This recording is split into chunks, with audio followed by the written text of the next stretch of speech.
এই সেই আসিফ নজরুল যিনি একসময় দাবি করেছিলেন বাংলাদেশে ২৬ লাখ ভারতীয় অবৈধভাবে চাকরি করছে। ক্ষমতায় এসে তিনি একজনকেও অবৈধ প্রমাণ করতে পারেননি। গ্রেপ্তার তো দূরের কথা, একজনের নামও প্রকাশ করেননি। এই সেই আসিফ নজরুল যিনি একজন আইনের শিক্ষক হয়েও বারবার ভারত বাংলাদেশ সম্পর্কের ভেতর আইনি ভিত্তিহীন বক্তব্য ঢুকিয়ে দেন, পরে তার দায় কেউ নেয় না। খেলাধুলার মাঠে আবেগ আর রাজনীতির মিশেল ঘটালে দিন শেষে ক্ষতিটা খেলারই হয়। মুস্তাফিজুর রহমানের আইপিএল না খেলাটা নিঃসন্দেহে তার ব্যক্তিগত ক্যারিয়ার এবং আর্থিক দিক থেকে এক বিশাল ধাক্কা। কলকাতা নাইট রাইডার্স তাকে ৯,২০,০০,০০,০০০ রুপির অবিশ্বাস্য মূল্যে দলে ভিড়িয়েছিল, যা কোনো বাঙালি ক্রিকেটারের জন্য এক ঐতিহাসিক স্বীকৃতি হতে পারত। কিন্তু ভারতের অভ্যন্তরীণ রাজনীতি, কিছু উগ্র ধর্মীয় গোষ্ঠীর হুমকি এবং অনাকাঙ্ক্ষিত পরিস্থিতির দোহাই দিয়ে তাকে সেই মঞ্চ থেকে সরিয়ে দেওয়া হয়েছে। এটা মুস্তাফিজের জন্য দুর্ভাগ্যজনক এবং ব্যক্তিগত ক্ষতি। কিন্তু আইপিএল এর এই বঞ্চনাকে পুঁজি করে যখন জাতীয় দল, বিশ্বকাপ এবং দেশের ক্রিকেটকে বাজি ধরা হয়, তখন সেটার ব্যক্তিগত থাকে না, সেটা হয়ে দাঁড়ায় জাতীয় স্বার্থ বিরোধী এক আত্মঘাতী সিদ্ধান্ত এবং বাংলাদেশকে বা বাংলাদেশের ক্রিকেটকে শেষ করে দেওয়ার এক ভয়ঙ্কর ষড়যন্ত্র।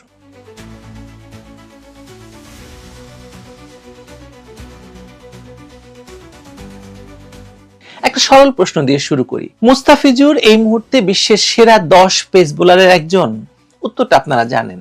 কিন্তু এই একই খেলোয়াড়কে নিয়ে কেন আজ বাংলাদেশের ক্রিকেট ভবিষ্যৎ অনিশ্চিত হয়ে পড়ছে পুরোটাই? আইপিএল এর একটি ব্যক্তিগত সংকট কিভাবে জাতীয় দলের বিশ্বকাপে অংশগ্রহণকে প্রশ্নবিদ্ধ করে তুলল বলুন তো? এর পিছনে কার ভূমিকা সবচেয়ে বেশি? এসব প্রশ্নের জবাব খুঁজে পেলেই বেরিয়ে আসে একটি অসহায় এবং ভয়ঙ্কর ষড়যন্ত্রের চিত্র। এবং তার পেছনে একটি নাম বারবার চলে আসে, সে হচ্ছে আসিফ নজরুল। এই সরকারের আইন উপদেষ্টা, এখন ক্রীড়া উপদেষ্টার দায়িত্ব পাচ্ছেন। এর আগে তিনি কাজ করেছেন ঢাকা বিশ্ববিদ্যালয়ের শিক্ষক হিসেবে, আইনের শিক্ষক হিসেবে। তারও আগে তিনি ঘাতক দালাল নির্মূল কমিটিতে ছিলেন এবং ঘাতক দালাল নির্মূল কমিটির কাগজপত্র জামাতের হাতে তুলে দিয়ে তিনি বিরাট পদ বাগিয়ে নিয়েছেন। কি করেছেন? অনেক কিছু করেছেন, তার অনেক কীর্তি। আসিফ নজরুল যখন দৃঢ় কণ্ঠে ঘোষণা দিলেন যে আইসিসির নিরাপত্তা মূল্যায়ন স্পষ্টভাবে প্রমাণ করেছে ভারতে বাংলাদেশের খেলার পরিস্থিতি নেই, তখন পুরো বিষয়টি একটি ভিন্ন মাত্রা পেল। তিনি এমনকি প্রয়োজনে সেই চিঠির প্রকাশেরও হুমকি দিলেন। কিন্তু এরপর যা ঘটলো সেটাই আসল সমস্যা। আইসিসি সরাসরি অস্বীকার করলো যে এটি তাদের অফিসিয়াল অবস্থান নয়। বাংলাদেশ ক্রিকেট বোর্ড জানালো তারা এ ধরনের কোনো আনুষ্ঠানিক চিঠিই পায়নি। প্রধান উপদেষ্টার কার্যালয়ও স্পষ্ট করলো যে এটি আইসিসির সরাসরি বার্তা নয়। অন্য কোনো দেশ হলে এতক্ষণে আসিফ নজরুলের পদত্যাগ করার কথা এই চিঠি ইস্যুতেই, মিথ্যাচার করার জন্য। কিন্তু এটা তো বাংলাদেশ, ডক্টর ইউনূসের বাংলাদেশ। তাহলে প্রশ্ন তুলুন, আসিফ নজরুল কোন ভিত্তিতে এত দৃঢ়তার সাথে এইসব কথা বললেন? তার এই ব্যাখ্যা কি ব্যক্তিগত মতামত নাকি সরকারের নীতি? যদি এটি রাষ্ট্রের অবস্থান হয় তাহলে এমন গুরুত্বপূর্ণ বিষয়ে এভাবে কথা বলার অধিকার কে দিয়েছে তাকে? আর যদি এটি সরকারি সিদ্ধান্ত হয় তাহলে সঠিক তথ্য যাচাই বাছাই না করে কেন এমন বক্তব্য দিলেন তিনি? সংকটের কেন্দ্রবিন্দুতে রয়েছে আইসিসির একটি ইন্টারনাল থ্রেট অ্যাসেসমেন্ট রিপোর্ট। সাধারণ মানুষের বোঝার সুবিধার্থে বলা প্রয়োজন, এটি কোনো নিষেধাজ্ঞা নয়, কোনো রায় নয়, এমনকি কোনো নির্দেশনাও নয়। বৈশ্বিক টুর্নামেন্টের আগে স্বাগতিক দেশের পরিস্থিতি নিয়ে এমন ঝুঁকি বিশ্লেষণ একটি রুটিন প্রক্রিয়া। সেই রিপোর্টে বলা হয়েছিল মুস্তাফিজকে আইপিএল থেকে বাদ দেওয়ার ঘটনায় সৃষ্ট উত্তেজনার রেশ বিশ্বকাপে পড়তে পারে। কিছু নির্দিষ্ট ভেন্যুতে বাংলাদেশি সমর্থকদের নিরাপত্তা নিয়ে শঙ্কা থাকতে পারে এবং ভারতের আসন্ন নির্বাচন ঘিরে পরিস্থিতি উত্তপ্তও হতে পারে। খেয়াল করুন যে রিপোর্টের প্রতিটি বাক্য হতে পারে ঝুঁকি রয়েছে বা সতর্কতা প্রয়োজন জাতীয় শব্দ ব্যবহার করা হয়েছে। কোথাও বলা হয়নি যে ভারতে খেলা অসম্ভব বা বাংলাদেশ দলকে পাঠানো যাবে না, তাহলে বাংলাদেশ দলকে আক্রমণ করা হবে। আইসিসির মানদণ্ডে কিছু ভেন্যুতে ঝুঁকি লো টু মিডিয়াম বা কম থেকে মাঝারি, যা কোনোভাবেই ম্যাচ বাতিল বা ভেন্যু পরিবর্তনের জন্য যথেষ্ট কারণ নয়। অথচ এই সাধারণ সতর্কতাকেই আসিফ নজরুল জনসম্মুখে এমনভাবে উপস্থাপন করলেন যেন আইসিসি রায় দিয়ে দিয়েছে যে ভারতে বাংলাদেশের খেলার কোনো পরিবেশ নেই। একটি সম্ভাব্য ঝুঁকিকে নিশ্চিত বিপদ হিসেবে প্রচার করে তিনি আসলে ক্রিকেটারদের নিরাপত্তা নিশ্চিত করতে চেয়েছেন, নাকি এর পিছনে লুকিয়ে আছে অন্য কোনো রাজনৈতিক এজেন্ডা? তার একদম গভীরে, মনের গভীরে থাকা ভারত বিদ্বেষ, এবং সেই বিদ্বেষকে দুই রাষ্ট্রের মধ্যে সম্পর্ক খারাপ করার এজেন্ডায় তিনি নেমেছেন। আসিফ নজরুলের বক্তব্যে যে অনমনীয়তা এবং অতিরঞ্জন ছিল তা আন্তর্জাতিক গণমাধ্যমে বাংলাদেশের ভাবমূর্তিকে মারাত্মকভাবে ক্ষুণ্ণ করেছে। তিনি যখন দ্ব্যর্থহীন কণ্ঠে বলেছেন যে আইসিসির মূল্যায়ন সন্দেহাতীতভাবে প্রমাণ করেছে যে ভারতের খেলা সম্ভব নয়, তখন বিশ্ববাসী ধরে নেয় বাংলাদেশ হয়তো নিরাপত্তাহীনতার অজুহাতে পালিয়ে যেতে চাইছে। অথচ বাস্তবতা হলো আইসিসি বা বিসিসিআই কেউই আনুষ্ঠানিক কোনো লাল সংকেত দেখায়নি। আইসিসি বরং বিসিবিকে ভিডিও কনফারেন্সে অনুরোধ করেছে ভারতে গিয়ে বিশ্বকাপ খেলতে। তাদের অবস্থান পরিষ্কার, তারা চায় বাংলাদেশ টুর্নামেন্টে অংশ নিক। কিন্তু আমাদের নীতি নির্ধারকরা, বিশেষ করে এই আসিফ নজরুল যিনি একজন ক্রীড়া উপদেষ্টাও, যেন পণ করেছেন আইপিএল এর অপমানের বদলা নেবেন বিশ্বকাপ বয়কটের হুমকির মাধ্যমে।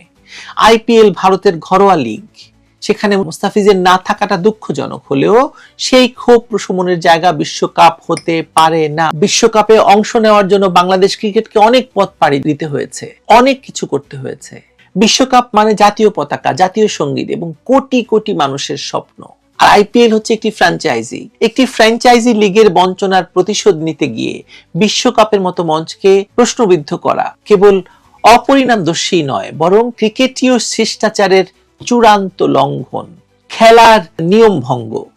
সবচেয়ে ভয়ের কারণ হলো এই সিদ্ধান্তের সুদূর প্রসারী প্রভাব। বিসিবির পরিচালকরা যখন প্রকাশ্যে বলেন যে প্রয়োজনে ওয়াকওভার দেব, তবুও ভারতে যাব না, তখন তারা কি একবারও ভেবে দেখেছেন ভবিষ্যতে এর মাসুল কিভাবে দিতে হবে? আজ আমরা ভারতের নির্বাচন বা অভ্যন্তরীণ উত্তেজনার দোহাই দিয়ে সেখানে খেলতে না যাওয়ার জেদ ধরেছি। কাল যদি অন্য কোনো দেশ বাংলাদেশের নির্বাচন, বাংলাদেশের ভয়ঙ্কর রাজনৈতিক অবস্থা, রাস্তায় মারামারি, মব, অস্থিরতার অজুহাতে ঢাকায় আসতে অস্বীকৃতি জানায়, তখন আমাদের হাতে কি কোনো নৈতিক অবস্থান অবশিষ্ট থাকবে? আন্তর্জাতিক সম্পর্ক, বিশেষ করে ক্রীড়া কূটনীতি চলে পারস্পরিক শ্রদ্ধা এবং আস্থার উপর। আজ যদি আমরা আবেগের বশবর্তী হয়ে দরজা বন্ধ করি, তাহলে অন্যরাও আমাদের জন্য দরজা বন্ধ করে দেবে। তখন কি আসিফ নজরুল, বিসিবির এই কর্তারা বাংলাদেশের ক্রিকেটকে সেই ধ্বংসস্তূপ থেকে টেনে তুলতে পারবেন? নাকি শুধু পাকিস্তানের সঙ্গে আর আফগানিস্তানের সঙ্গে খেললেই চলবে? এই দুটি দেশ ছাড়া তো আর কোথাও খেলতে যেতে চান না আসিফ নজরুল। মুস্তাফিজুর রহমান প্রসঙ্গটি এখানে অত্যন্ত স্পর্শকাতর। অবশ্যই তিনি দলের সেরা পেসার, বিশ্বজুড়ে সমাদৃত এক নাম। তাকে কেন্দ্র করে ভারতে যে সাম্প্রদায়িক বা রাজনৈতিক উত্তেজনা তৈরি হয়েছিল তা নিঃসন্দেহে নিন্দনীয়। কে আর তাকে ছেড়ে দিতে বাধ্য হয়েছে বা নির্দেশ দেওয়া হয়েছে, সেটা ভারতের অভ্যন্তরীণ দুর্বলতা। কিন্তু সেই দুর্বলতাকে পুঁজি করে মুস্তাফিজকে নিরাপত্তা ঝুঁকির ট্যাগ লাগিয়ে বিশ্বকাপ দল থেকে বাদ দেওয়া বা পুরো দলকেই টুর্নামেন্ট থেকে সরিয়ে নেওয়ার পায়তারা, মানে মুস্তাফিজের প্রতি সুবিচার হলো এটা? একজন খেলোয়াড়ের জন্য বিশ্বকাপের চেয়ে বড় মঞ্চ আর কি হতে পারে? তাকে সুরক্ষা দেওয়া যেমন বোর্ডের দায়িত্ব, তেমনি তাকে খেলার সুযোগ করে দেওয়াও বোর্ডের কর্তব্য। তাকে রাজনৈতিক গুটি হিসেবে ব্যবহার না করে সর্বোচ্চ নিরাপত্তা নিশ্চিত করে মাঠে নামানোটাই হতো পেশাদারিত্বের পরিচয়। ভারতের প্রতি একটা চপেটাঘাত, ভারতের এই সিদ্ধান্তের প্রতি একটা চপেটাঘাত। অথচ আমরা দেখছি উল্টো চিত্র। মুস্তাফিজের ঘাড়ে বন্দুক রেখে পুরো ক্রিকেট কাঠামোকে জিম্মি করা হয়েছে, বাংলাদেশের ক্রিকেট খেলাটাকেই জিম্মি করে দেওয়া হয়েছে। ক্রীড়া উপদেষ্টার দায়িত্ব হলো সংকট নিরসন করা, একজন উপদেষ্টা হিসেবে, রাষ্ট্রের অভিভাবক হিসেবে সংকট তৈরি করা নয়। কিন্তু আসিফ নজরুলের বর্তমান ভূমিকা যেন আগুনে ঘি ঢালার মতো। আইসিসির যে মেইল বা রিপোর্টকে তিনি ঢাল হিসেবে ব্যবহার করছেন, তার ব্যাখ্যায় স্বচ্ছতার অভাব তো স্পষ্ট।